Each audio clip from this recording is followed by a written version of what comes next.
Assalamualaikum warahmatullahi wabarakatuh. Selamat pagi semuanya. Kembali lagi bersama saya Fikana dan Nur Alvinuro bertugas di sini untuk podcast KKN 15 TV. 5 4 3 2 1. Open your mind. Saat ini kita sedang berada di depan lokal dari kantor Bank Sampah Hasil Karya Desa Karangsono.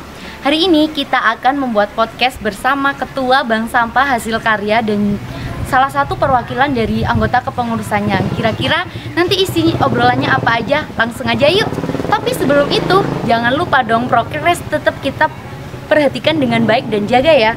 Salah satunya upaya kita dengan menggunakan masker, mencuci tangan atau memakai hand sanitizer dan menjaga jarak. Jangan lupa ya. Yuk, langsung aja yuk.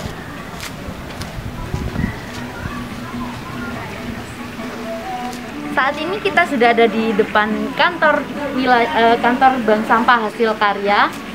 Langsung aja kita masuk ke dalamnya yuk. Kita ketemu sama Ketua Bank Sampah dan salah satu pengurusnya, dan juga ada teman-teman KKN yang sedang bertugas di sini. Oke, karena kita sudah berada di dalam ruangan sambil lihat-lihat, ternyata Ketua dari Bank Sampah Hasil Karya Desa Karangsono ini sibuk banget ya teman-teman.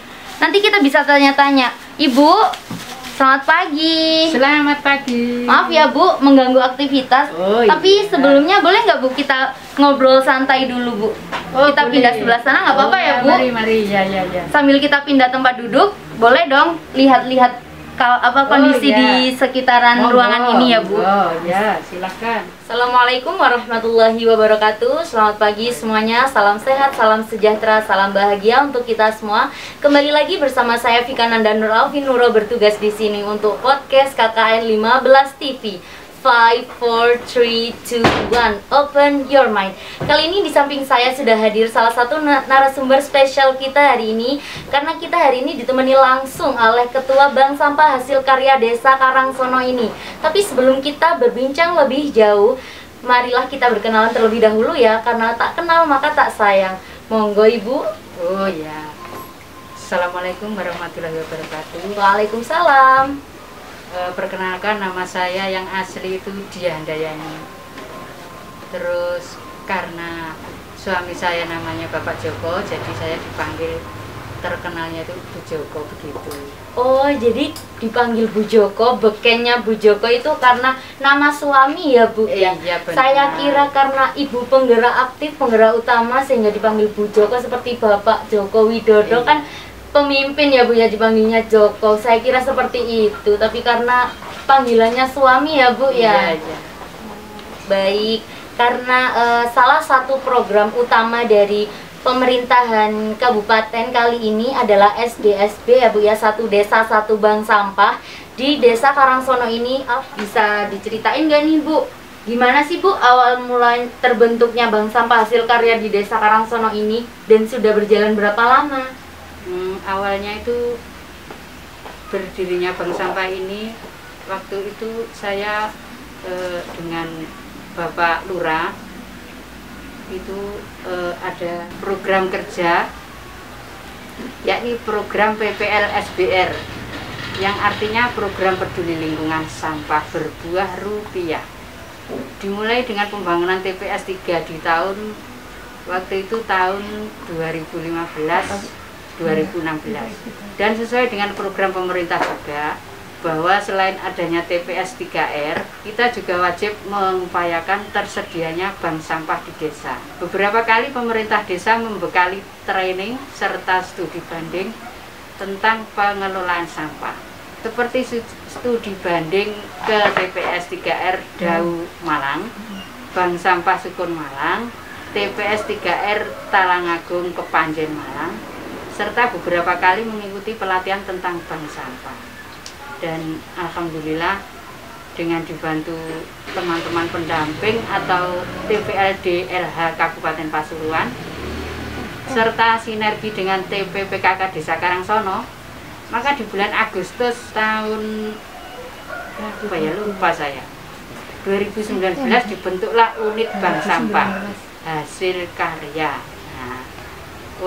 oleh Bapak Kepala Desa beserta Ibu Ketua TPPKK Desa Karangsono sebagai salah satu unit Desa Karangsono. Gitu Mbak.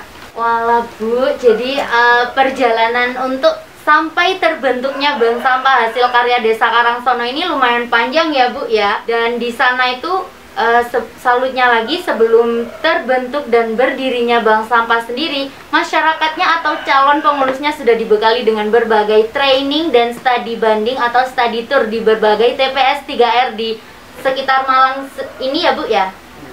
Lalu Bu, untuk jenis-jenis sampah sendiri yang dimanfaatkan atau yang diambil dari bank sampah hasil karya ini, sampah dalam bentuk apa ya Bu ya? Jenis yang seperti apa yang diambil? Kalau sementara ini yang diambil masih yang kering saja, yang anorganik. Yang organik itu masih kesulitan kita. Mau buat pupuk ya, yang bisa cuma saya saja dulu sementara di rumah. Dan nanti kedepannya itu kalau bisa setiap rumah harus bisa membuat pupuk sendiri, dipakai sendiri gitu. Nah untuk yang anorganik itu kita membuat seperti EcoBrick itu sementara sekarang yang sudah kami jalankan. Nah seperti ini contohnya. Nah ini seperti ini. Bahannya dari ini. Plastik ini segunting-gunting kecil-kecil. Nah nanti setelah ditimbang 250 dimasukkan ke dalam botol ini. Sing pinter nyogok bisa nyogok sekuat tenaga untuk penuh ini. Jadi ditimbang dulu. Kalau sudah isinya 250 seperti ini, ditimbang dulu, digunting-gunting ini tadi, baru dimasukkan ke sini. Jadi harus 250 ini beratnya, yang kecil-kecil ini baru dimasukkan sini. Nah itu harganya kalau sudah jadi begini 1.500 satu. Nah ini kan untuk mengurangi sampah plastik yang bertebaran itu, biar tidak dibuang kemana-mana. Soalnya kalau ini meleburnya sangat lama Mbak, bisa 400 tahun bisa baru hancur kalau di tanah itu. Kan kasihan anak cucu kita besok. Begitu. Boleh tanya nggak nih Bu? Ya. Untuk pembuatan apa itu tadi namanya Bu? EcoBrick. EcoBrick. Pembuatan EcoBrick sendiri apakah hanya dari plastik bekas snack atau yang lain Bu? Apa itu aja yang bisa digunakan untuk pembuatan EcoBrick? Bisa ini kresek ini bisa dimasukkan juga. Nah seperti ini untuk dasarnya saja, sama atasnya sama tengah biar padat ini. Jadi kalau ini kan dimasukkan ini dulu nih. Ini sih Bu, boleh lihat nggak nih? Ya. Oh bisa sepadat ini, jadi harus Ya. ini yang dimasukkan ke sini ya Bu ya? Ya dulu terus habis itu kalau sudah segini dimasukkan lagi ke sini, ya. baru di atasnya juga. Jadi bisa sampai sepadat ini. Ya. Oh jadi apakah pernah Sabah bikin yang seperti ini Bu? Gimana Mbak? Jadi pernah Sabah itu punya ini, menghasilkan ini setiap hari, atau itu sukarela mereka sendiri untuk menghasilkan pundi-pundi rupiah, atau bagaimana ya Bu ya? Oh itu tergantung minatnya warga untuk membuatnya, itu ya terserah orangnya. Kadang ada yang mau, ada yang enggak. Terus ini juga sampah ini bekas juga ini. Jadi sisa belanja itu dicuci terus dijungkelkan begini, dikumpulkan. Nanti bisa jadi uang ini. Biar bisa kering dan bersih ya Bu ya. Karena ini lumayan loh, segini harganya Rp1.500. Karena musimnya lagi PPKM, lagi pandemi, biar nggak boring bisa nih orang tua ngajakin anaknya bikin yang seperti ini untuk aktivitas biar kita tetap produktif. Jangan mager ya teman-teman. Untuk selanjutnya nih Bu, saya penasaran. Karena tadi Ibu ketika menyampaikan jenis sampah yang diambil atau yang dimanfaatkan dari bank sampah hasil karya ini masih dalam bentuk apa? Masih dalam jenis sampah anorganik. Berarti ada jenis-jenis sampah yang lain juga dong Bu. Nah, untuk jenis-jenis sampah itu apa saja? Bisa dong Ibu paparkan di sini, bisa Ibu bagi di sini. Monggo Ibu. Ada karton, ada apa itu, bak-bakan, buku, kertas, HVS, itu banyak sekali Mbak. Pokoknya yang tidak basah, yang kering itu Yang dinamakan dengan sampah anorganik plastik, ya Bu? Ya plastik, itu besi, terus aluminium, itu banyak sekali Mbak. Nanti ada apa itu saya bagikan ke warga, jenis-jenisnya itu plus harganya juga. Nanti bisa dilihat ini di papan ini. Oh, jadi di sini sudah ada terkait jenis-jenis beserta list harganya ya Bu ya? Ada, lengkap. Wow, di sini. Bank Sampah Hasil Karya ini lengkap sekali ya teman-teman. Jadi kalau teman-teman mau tahu, nanti di akhir video bisa dicek ya jenis sampah apa saja dan harganya dari kisaran berapa sampai berapa rupiah. Proses pengambilan sampahnya sangat-sangat transparansi ya Bu ya. Jadi kita tidak hanya mengambil ataupun asal mencatat tabungan, tapi kita juga memberitahu tentang para nasabahnya tentang daftar sampah, jenis-jenis sampah beserta daftar harganya. Karena tidak semua loh Bu punya buku panduan tentang daftar harga beserta jenis-jenisnya, sehingga nasabah bisa terpacu ya Bu ya, terdorong motivasinya untuk menabung jenis sampah apa yang paling banyak menghasilkan pundi-pundi rupiahnya.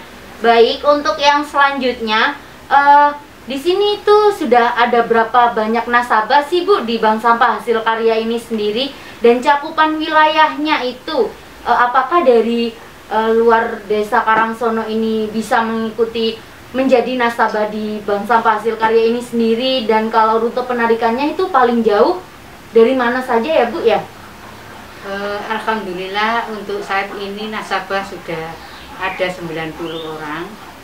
Terus untuk wilayah yang dijangkau itu sekitar yang RW yang terdekat, RW 2 dan RW 3. Sasaran wilayah kerja kami adalah satu desa, yakni 2 dusun, ada 7 RW. Sementara ini 90 nasabah tersebut 85% berasal dari RW 2 dan 3 tadi yang saya sebutkan. Sisanya dari RW 1 dan RW 5. Sebetulnya awal tahun 2020 kami sudah harus turun ke RW lainnya, namun terdampak pandemik sampai dengan saat ini. Jadi program kerja kita agak tersendat, namun tidak mengurangi semangat kami dalam melaksanakan program kerja kami dan sesuai prokes tentunya. Kalau untuk tiap hari rata-rata berapa sih Bu jumlah kilogramnya atau satuan yang bisa dihasilkan sampahnya dari masyarakat ini di Desa Karangsono ini Bu? Sampai dengan saat ini jadwal penimbangan kami atau bank sampah buka 1 bulan sekali, dan rata-rata omset sampah yang disetor nasabah sekarang ini kira-kira 20 nasabah beromset kurang lebih 600 ribuan lah, sekitar itu. Lalu Desa Karangsono ini merupakan desa yang besar ya Bu ya, terdiri dari berapa dusun tadi Bu? 2 dusun. 2 dusun dan 7 RW. Nah, terdiri dari 7 RW dan pasti menghasilkan sampah yang begitu banyak dan besar dong Bu. Lalu untuk rata-rata tiap penimbangan atau pembuangan itu menghasilkan berapa kilogram sampah ya Bu ya? Kurang lebih 681 kg. Wow, 681 kilogram loh guys. Itu bukan jumlah yang sedikit ya Bu ya? Ya. Sekitar itulah yang saya tahu untuk saat ini. Itu masih belum dari RW-RW yang lain. Terus sampai dengan saat ini jadwal penimbangan kami atau bank sampah kan buka 1 bulan sekali. Dan rata-rata omset sampah yang disetor nasabah kira-kira 20 nasabah beromset kurang lebih 600 ribuan. Itu baru 20 orang nasabah loh menghasilkan 600 ribu. Jadi semakin banyak nasabah yang ikut akan semakin banyak pundi-pundi yang dihasilkan untuk meningkatkan kualitas ekonomi secara mandiri ya Bu ya. Nah, lalu untuk sistem pengambilan dan proses penyetoran dari Bank Sampah Hasil Karya ini seperti apa sih Bu untuk prosesnya itu? Bisa dijelaskan? Nah, untuk proses pengambilan itu atau penyetoran untuk sementara yang terdekat dulu dari RW 2 dan 3 itu nasabah bisa langsung setor ke kantor, soalnya alasannya dekat juga. Untuk yang jauh, sementara saya yang jemput bola. Jadi kita pengurus-pengurus itu sebisa mungkin atau siapa yang sempat itu mendatangi warga untuk menimbang di rumah warga, kemudian nanti kita bisa mengambil sampahnya itu memakai sementara pinjam pickupnya desa Manu Abah itu Pak Lurah. Jadi sementara itu. Terus kemudian kalau ada yang bagi warga Karangsono yang punya jelantah itu, sisa minyak itu, kalau bisa juga diikut sertakan dibawa ke bank sampah bisa itu. Itu 1 kilonya bisa 2.000. Nanti di sini bisa menampung untuk diolah lagi. Nanti ada yang pengepulnya. Jadi bisa disetorkan di bank sampah juga. Wah, jadi diingatkan sekali lagi ya bagi warga desa Karangsono, kalau berhalangan untuk bisa mengikuti penimbangan pada hari tertentu yang sudah ditentukan di WhatsApp grup ya Bu ya. Apakah sudah punya Bu? Untuk sementara ini masih dibuatkan karena masih sedikit, jadi kedepannya diperluas karena kedepannya kan memakai aplikasi juga. Jadi harus ada grupnya itu untuk apa itu Memudahkan kita berkomunikasi ya Bu ya. Karena kedepannya kita mau memakai aplikasi resik itu bisa dipakai. Sementara sekarang masih manual saja. Jadi pengurus yang memasukkan secara manual saja. Kalau kedepannya kan kalau pakai aplikasi kan bisa di-download di Play Store begitu. Jadi memudahkan untuk mengontrol di lapangan begitu. Jadi bagi nasabah bank sampah hasil karya desa Karangsono ini nggak usah bingung-bingung lagi terkait penyetoran, penimbangan atau sampah yang mau diangkut. Nanti pasti selagi ada koordinasi yang baik dari nasabah, karena sementara ini belum ada WhatsApp grup ya, bisa dijapri masing-masing dari para pengurus bank sampahnya. Nanti kita juga ada sesi perkenalan dengan mereka. Dan jangan lupa bagi para nasabah ataupun warga desa Karangsono sini yang mempunyai sisa minyak jelantah atau minyak sisa masak yang nggak tahu mau dikemanain, mending diolah dengan baik dan tepat, disetorkan di bank sampah hasil karya agar lingkungan juga terawat dan Anda juga punya banyak keuntungan dari penyetoran sampah tersebut ya Bu ya. Jadi minyak sekarang jangan dibuang sembarangan di tanah ya teman-teman, ataupun ibu-ibu di sana. Semoga ini bisa menjadi salah satu solusi ya Bu ya, untuk ibu-ibu biar nggak buang minyak sembarangan lagi. Karena kalau minyak dibuang di tanah itu akan merusak kesuburannya mereka loh Bu ya. Iya betul.